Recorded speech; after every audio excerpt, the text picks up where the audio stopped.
Next video be interest on monthly drawings.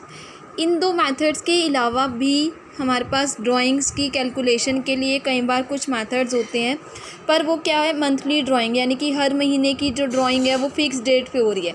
अब cases के according चल रहे हैं हम लोग। केस नंबर 1 इज़ हेयर, यहाँ कॉपी में देखो मैंने लिखा है, मैंने यह लिखा there are also some methods for calculation of drawings. They are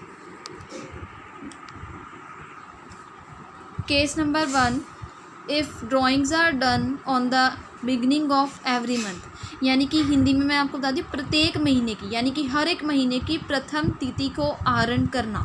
ठीक है, हर एक महीना मतलब अगर सेशन अप्रैल में शुरू हो रहा है तो 1 अप्रैल, अप्रैल के बाद 1 मई, फिर मई के बाद जून, 1 जुलाई और 1 अगस्त, इस तरह से। ठीक है, अब मैं आपको ये समझाती हूँ। अगर देखो कुछ ट्यूटर या कुछ टीचर या कुछ स्कूल वाले जो हैं वो क्या करेंगे, आपको आपके पास ना 3 केस होते हैं, मैं आपको बुक में बताती हूँ। केस नंबर 1, प्रत्येक महीने की प्रथम तिथि को आहरण करना। केस नंबर 2, प्रत्येक महीने की अंतिम तिथि को आहरण करना। ठीक है, और केस नंबर 3, महीने की किसी भी तिथि को आहरण करना, यानी कि जो हम पहले पढ़ चुके हैं। तो सीखने वाले या रट्टा लगाने वाली बात अगर आप मेरे से करते हो कि मैम रट्टा लगाना है, इतना लंबा मेथड आप हमें क्यों सिखा रहे हो, तो एक आपके पास क्वेश्चन ये है कि होता है बिगनिंग, मिडल यानी बीच में, और एक होता है लास्ट। अगर ये मेथड सीखना है तो 1 सेकंड का काम है, मैं आपको अभी बता दूंगी याद रखने वाली कहानी। यहाँ पे 6.5, बीच में 6 और साल के एंड में 5.5, तो आधे आधे का गैप है, इतने ये 3 नंबर याद रखना कोई मुश्किल बात नहीं है। 6.5 यानी कि शुरू में हो गया तो 6.5, बीच में हो गया 6 और लास्ट में हो गया तो 5.5। पर problem is there how to calculate this 6.5, 6 month and 5.5। हम इस तरह से हम अगर बना रहे हैं तो हमें कैसे पता कि 6.5 का ही क्यों लग रहा है या 5.5 का ही क्यों लग रहा है। तो इस मीन्स कहीं ना कहीं लॉजिक तो है ना। अगर बात रही लॉजिक की, बुक में आपको क्लियर दिया तो वो है, पर वहाँ से आपको समझ नहीं आएगा, तो मैं आपको एक्सप्लेन कर देती हूँ एक बार कैसे करना है। आपको वही 4 कॉलम बनाने हैं जो हमने पहले अभी इलस्ट्रेशन 18 में सीखे हैं। हमने क्या करा, देखो मैं यहाँ से आपको बता रही हूँ, मेन जो बात सीखने वाली वो यही है।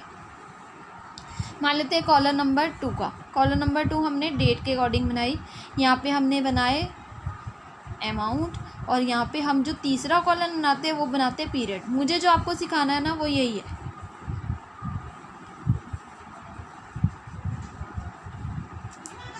ठीक है, अगर है, अब केस है प्रत्येक महीने की प्रथम तिथि को आहरण। आपको पता है कि इस केस में 6.5 है, मैं आपको ये बता रही हूँ कि 6.5 कैसे निकालना है। 6.5 निकालने के लिए प्रत्येक महीने की पहली, यानी कि 1 अप्रैल, मई, जून, जुलाई, अगस्त, सितंबर, अक्टूबर, नवंबर, दिसंबर, जनवरी, फरवरी, यहाँ पे मैंने मार्च लिख लिया।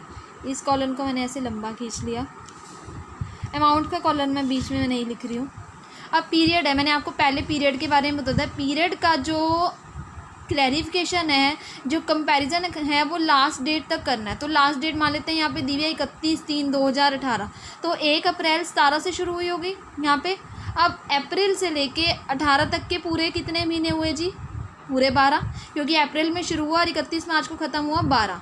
अब 1 मई से 31/3 तक करो, 1 महीना कम हो गया 11।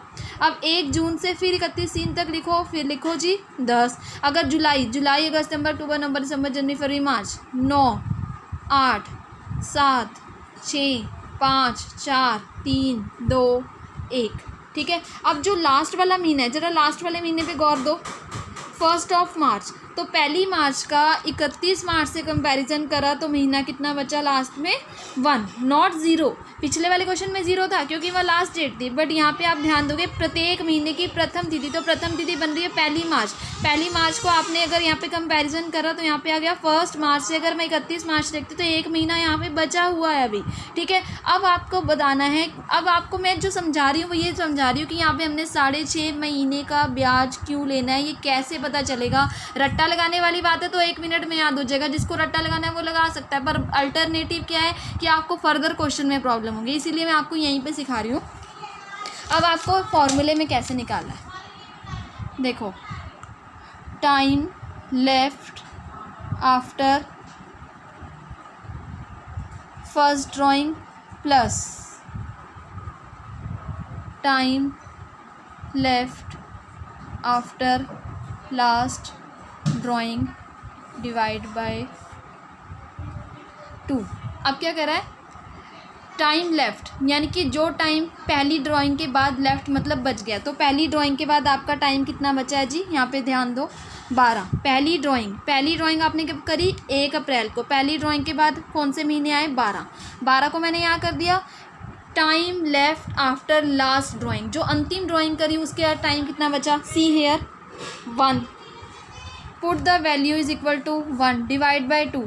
12 और 1 करा 13 डिवाइड बाई 2 अगर इसको करा तो ये आगे मेरे पास 6.5 महीने। दैट्स प्रूव इट 6.5, यानी कि इसको आप अगर वो फ्रैक्शन तोड़ के करते हो तो 6 दूनी 12, 13/2 फिर मल्टीप्लाई बाय 1/12, यानी कि अगर कोई बच्चा इस फॉर्म में करता है 13/24 तो भी ठीक है, और कुछ बच्चे ये करते हैं 6.5 डिवाइड बाई 12, दोनों ठीक है। 6.5 को आप पॉइंट की फ्रैक्शन पॉइंट में लिखो, कोई दिक्कत नहीं है। फ्रैक्शन सॉल्व करके लिखना है, जिसको आप सैयां तोड़ना हिंदी में बोलते हैं, 13/2 मल्टीप्लाई बाई 1/12 13/24। अब मान लेते हैं आपको क्वेश्चन दिया हुआ है 40,000 रुपये आपने हर महीने निकाले, 40,000 40,000 40,000, तो आपने क्या करा 40,000 मल्टीप्लाई बाई 12 कर दिया उसको, या जो भी वैल्यू आपको क्वेश्चन में दी है वो मैं सिर्फ अभी आपको समझा रही हूँ कि मैंने तो आपको इस बात के ऊपर फोकस देके गया। मान लेते हैं यहाँ दिया हुआ है 4 लाख मल्टीप्लाई बाई 9/12, और ये दिया हुआ है प्रत्येक महीने की प्रथम तिथि को आहरण किया, तो या तो 6/12 लगाओ और लगाओ, नहीं तो 13/24, तो 13/2 गुणा 1/12 जो पूरे साल के लिए एवरेजली हम निकालते हैं, क्योंकि एक साल में कितने महीने, 12। समझ आई मेरी बात, ये है प्रथम तिथि को आहरण करना। अब ऐसे ही सेम अब है if drawing is made at the last date of every month, हर महीने की अंतिम तिथि को आहरण, हर महीने की अंतिम तिथि को आहरण। अब मैंने आपको बताया याद रखना, आप वैसे ही कर लो, 5.5 यहाँ पे भी आने वाला है, but how to prove it. अब यहाँ पे स्टार्ट करो, फिर वही हर महीने की अंतिम तारीख, तो यहाँ पे अगर मैंने लिखा पीरियड, हर महीने की अंतिम तारीख, पहला महीना 30 अप्रैल, जनवरी फरवरी मार्च अप्रैल, 31 मई, 30 जून, इस तरह से करके आप लास्ट पे आ जाओ। लास्ट आ गया मेरे पास 31 मार्च, ये बीच के आप कर लेना, ठीक है। उसके बाद यहाँ पे आएगा अमाउंट का कॉलम मैं अभी लीव कर रही हूँ।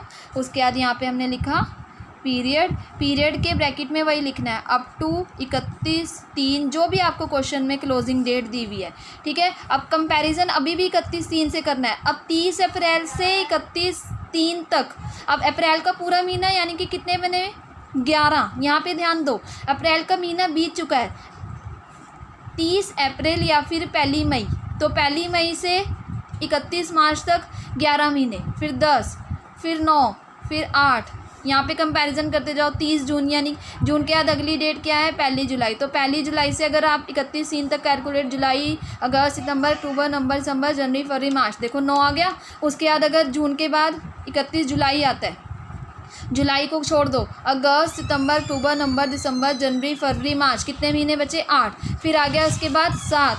अगर ऐसे करते जाओगे तो आता रहेगा 5, 4, 3, 2, 1। अब यहाँ पे आ जाओ लास्ट महीने में, 31 मार्च ही यहाँ पे बच रहा है, क्योंकि महीने की अंतिम तिथि को आहरण है, और 31 मार्च को ही आप कंपैरिजन करें तो इसका वाला कितना आया, ये 0। अब फिर से वही formula, time left after first drawing plus time left after last drawing divide by 2। अब टाइम पहली ड्राइंग के बाद कितना बचा जी, 11, अंतिम ड्राइंग पे कितना बचा, 0, 11 में 0 डिवाइड कर प्लस करा तो ये आ गया 5.5 महीने। अप्रूव हुआ, कैसे करा हमने, तो ये 5.5 महीने को या तो आप ऐसे लिखो 5.5 डिवाइड बाई 12, नहीं तो फिर इसको लिखने का मेथड क्या है, 5 दूनी 10 और ये हो गया 11/2 गुणा 1/12, ये हो गया 11/24। या तो कोई बच्चा इस फॉर्म में लिख सकता है, नहीं तो कोई बच्चा इस फॉर्म में भी लिख सकता है। तो इसका मतलब एक महीने की शुरू में 6.5, महीने की लास्ट में 5.5, और जब कोई तिथि ना दी हो, जब तक हमने क्वेश्चन जो अब तक हम चलाते आ रहे मेथड, जब कुछ भी नहीं दिया ड्राइंग का मेथड, तो हम एवरेज बेस पे लिखते हैं, एवरेज बेस यानी कि 6/12। अगर आपको तीसरा केस भी दिया हुआ है, तीसरा केस जरा बुक में ध्यान दो, हर महीने की किसी भी तिथि को आहरण, तो यहाँ पे दिया हुआ है यदि साझेदार माह में किसी भी समय आहरण कर लेता है तो आहरण की संपूर्ण राशि पर 6 महीने का ब्याज लगाते हैं। यानी कि क्वेश्चन में अगर क्लियर इन्फॉर्मेशन नहीं है then you have to calculate drawings, interest on drawings on average basis method, यानी कि मल्टीप्लाई करना है 6/12 से लेकर। ठीक है, तो ये एक हमारा क्वेश्चन सॉल्व हो गया केस वाला। अब इसके बाद 19 इलस्ट्रेशन आपको सॉल्व करके बताती हूँ।